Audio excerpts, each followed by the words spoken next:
History and start with a chart I haven't done before, but it's fascinating. The chart of Queen Elizabeth I, 1533, absolute ruler of England. She was called Good Queen Bess, but also the Virgin Queen. We'll come back to all the virginity in a minute, but the first thing is, everyone, look at this birth chart. Did you know that the fourth house of a ruler's chart, whether it's queen, king, president, prime minister, tells you what's going to happen to the country when they are in charge? And in this case, Lord of the Fourth has gone to the first house. The Lord is Guru, gone to his Digbala placement first house in his Multricone sign, in his own sign Sagittarius, in his strongest position. Lord of the Fourth, the country. England became a maritime power and defeated Spanish Armada. Sagittarius is a battlefield. Jupiter gives absolute victory. But she didn't marry. She didn't have any children. Look at this 7th house D1. Mongala Saturn. 2 malefics, a clear papakatari blocking this 7th house of marriage. She actually said, though, I would rather be a beggar and single than a queen and married. What was she afraid of in marriage? She was afraid of sharing power because she would have had to do that with her husband. She was absolute monarch until she married. And second thing, she had a morbid fear of childbirth. None of this stopped her having romantic attachments, one in particular. See, everyone, she had a deep attachment and love for Sir Robert Dudley, shown here, who she created Earl of Leicester.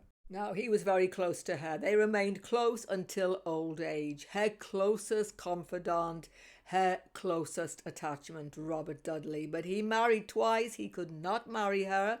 There were many political reasons for that. But their connection was absolutely concrete to each other. Thing is, he was especially close to her in her teenage years. That's the thing.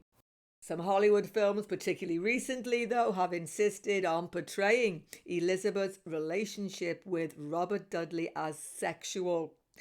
Here we have Kate Blanchett as Elizabeth. But was that the case or not? Was she the Virgin Queen in name only? The D9 will tell us. Now, Venus in the D1 birth chart is in the sign of Virgo, 10th house. You couldn't make this up, could you? But still. Venus Virgo in itself is not enough. Venus in Virgo birth chart makes her highly critical. Nothing and nobody totally pleases her. That's the other thing. Venus D9, though, is not debilitated anymore. It's in Gemini. What a flirtatious sign, Venus in Gemini. She was known to be flirty. She would flirt with everybody, even her ministers.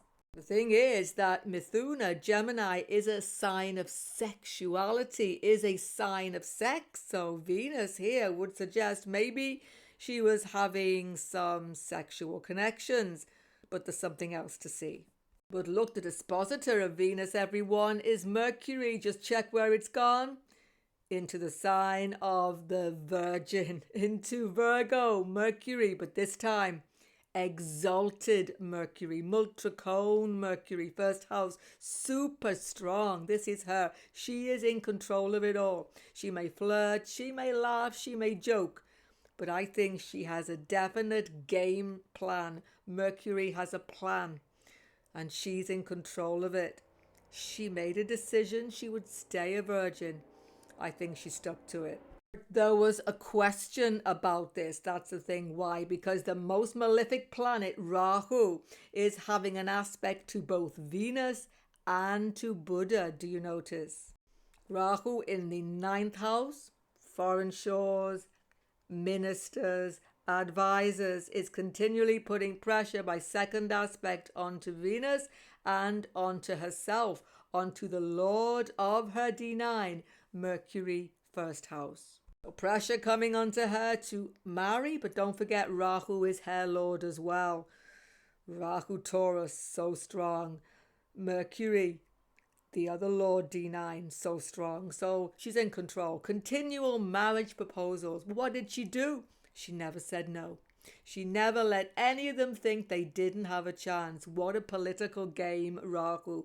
She was a political genius, keeping all of these princes of Europe in her favor, thinking they would eventually be the one who would become King of England. They should have listened to what she said in her coronation speech. I want to live and die a virgin. As I say, she had a plan, and I think by this chart she kept to it.